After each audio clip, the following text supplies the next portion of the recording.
Hey there to my cute little sisters, how are you? I've been to multiple dates myself and I've learned some of the things like really hard way. And those heartbreaks really feel like you've lost the world. And I don't want you to be feeling that. And that's why here I am telling you all of these things in advance so you don't make the same mistakes that I did. Okay? Let's dive in. As a kid, I always thought that I would just date one person and spend the rest of my life with him. But you know what I learned? I learned that dating is like trying on a million pairs of shoes until you find the perfect fit. I went on a multiple dates, and every time I went on a date, good or bad, I realized what I want and what I don't want in my ideal man. I would come home and write that on my list. Yes, I had a list. I had that list and I kept filling it up until I found the right person. Now, my husband ticks them all. How amazing is that? Like, you literally wrote characteristics about your ideal man and you found them. And you will find them because manifestation works. I don't know how to put this in a proper manner, but don't trust an overly sentimental man. I'm not saying that men should not cry and men should not talk about emotions, but you know, you'll feel it.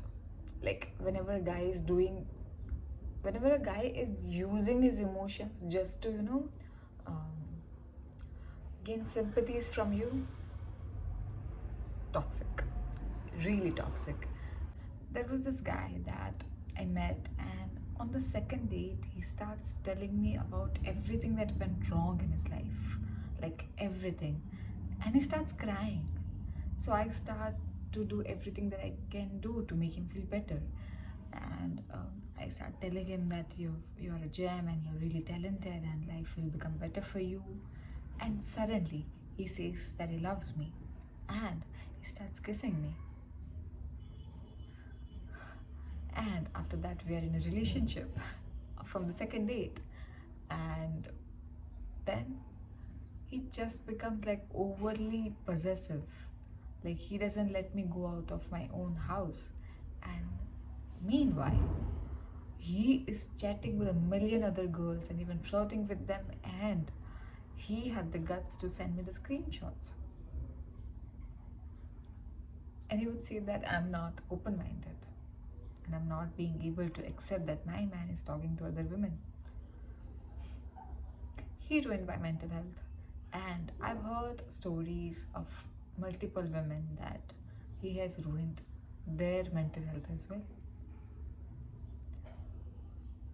What I want to tell you is that you cannot spend your life listening to sob stories, girl. If you want to feel better, date an healthy emotional man who can accept emotion, who can talk about his emotional health, but shouldn't be like, a depressing person to be with. We girls love bad boys who can, treat us wrong, dominate us, and still give us princess treatment. But it's all in the movies. In real life, there are no such guys. They are just bad guys who do not value your emotions. Stay away from them. Find a real, genuine gentleman who will open the door for you, who will ask you whether you have had your dinner or not, who will be there for you when you are sick, who will be there for you every evening to ask you how was your day. Be with a gentleman. Be with someone who will appreciate your presence around him. I'm a big believer in respect comes first, love comes second. If he's not able to respect you, there's no way of love. He should respect you and he should consider you a friend, not some subordinate. It should be a healthy relationship. It should not be like, he's always dominating you. Alright, girls, listen up because this one is really important. You have to set your own boundaries.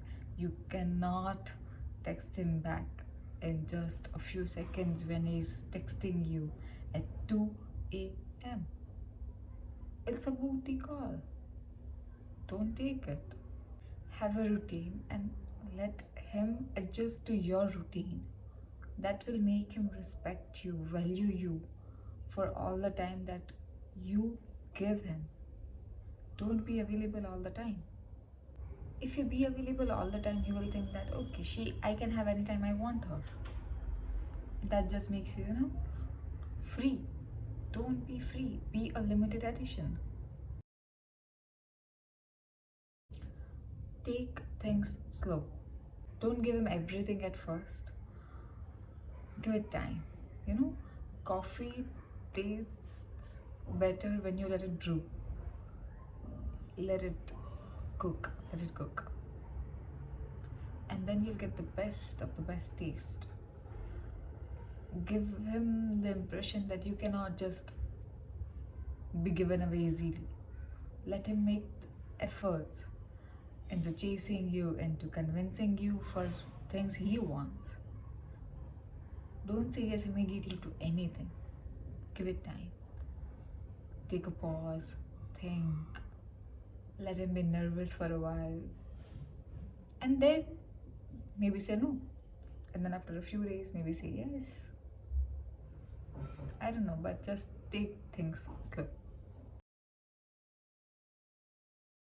I was just reading this that if a couple was happy before they entered a relationship, like before they met each other, it's more likely that it will be a successful relationship. If you were heartbroken or depressed and then you come into a relationship, it's not gonna be a happy one. You're gonna be listening to sob stories. That's not what a relationship should be. It should be about happy things, like being happy together, vibing together, going out together, cracking jokes together. And that happens when you both love yourself first. Let yourself be the first admirer of yourself. Like, I appreciate myself no matter what. And then I don't need anyone else to do it. And if anybody else does it, it's a bonus. I don't need validation from anyone. I don't seek validation. I validate myself. I love myself. That's what you need to do. Be happy in a relationship. Don't be an emotional baggage on anyone. Heal yourself and then you go and start dating. Call it an instinct, call it a gut feeling, whatever you want to call it. Trust it. I have ignored that little voice in my head so many times only to regret it later. Our instincts are the most powerful tool that can guide us through the life.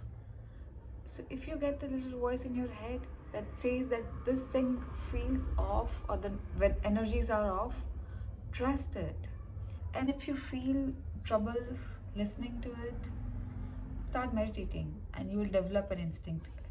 You need to start meditating to let your instinct come out to talk to you. Start meditating, start listening to your instincts.